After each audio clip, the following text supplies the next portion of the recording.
This is Tom Fox, and welcome to the Daily Compliance News.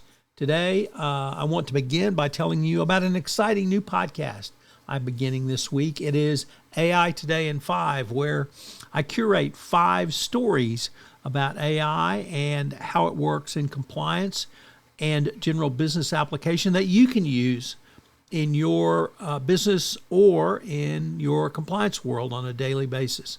AI Today in 5 has premiered on the Compliance Podcast Network. I'm running it for the month of August. If I can get 1,000 subscribers, I'm going to continue doing it. So please check it out, subscribe, rate, and review wherever great podcasts are listened to. AI Today in 5. The Daily Compliance News for August 14, 2025, the end of dial-up edition. We're going to end with that story, so we will start with a story from Reuters, which reports that the state of Texas, in the form of Texas Attorney General Ken Paxton, sued U.S. drug maker Eli Lilly for allegedly bribing providers to prescribe its medication. The Attorney General's office said in a statement the company had bribed and illegally induced medical providers to prescribe its most profitable drugs. Big Pharma compromised medical decision-making by engaging in an illegal kickback scheme, said the Attorney General. The lawsuit builds upon the AG's previous legal actions to hold drug makers accountable for fraud and abuse. Lilly has denied the claims and said they will vigorously defend themselves.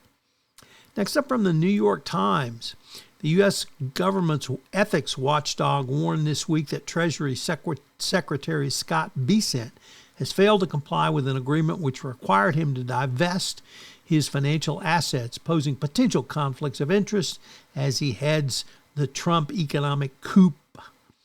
The Office of Government Ethics sent him a letter and sent a letter to Senator Mike Crapo, the Republican chairman, alerting him to Bessent's delinquency in fulfilling or amending the agreement. The questions about conflicts of interest come as Bessent is steering the president's agenda. Gee, more corruption in the Trump administration. I'm shocked to find this out. Next up, Taco Don. Yes, the taco himself caves in again to China and extends his trade truce to avoid a tariff hike. He has extended it for 90 days, just hours before it was about to happen, and the pause will be in place until November 10th. So what does that tell you about the taco? Well, anytime the taco can cave, he will cave. And now let's get to our lead story today, which maybe not as much as compliance as normal, but I couldn't pass it up because AOL is ending their dial-up service after almost 30 years. First of all, I didn't know dial-up service still exists, but it does. And AOL is shutting down dial-up service. So for those of you too young to know what dial-up service is, you missed dialing up, hoping to get a line, hearing the screech, and then connecting.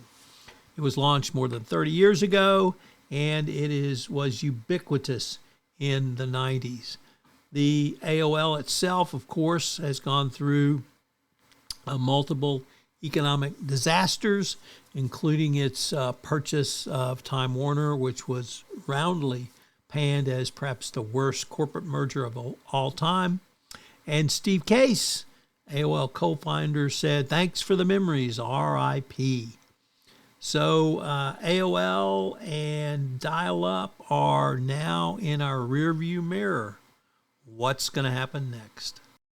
On July 4th, we had perhaps the worst tragedy to ever hit my home county in its history over this weekend. And myself and my family are fine, but multiple others who lost loved ones, lost family members, are obviously not fine. So if you can find your way to help with any donation, I would greatly appreciate it.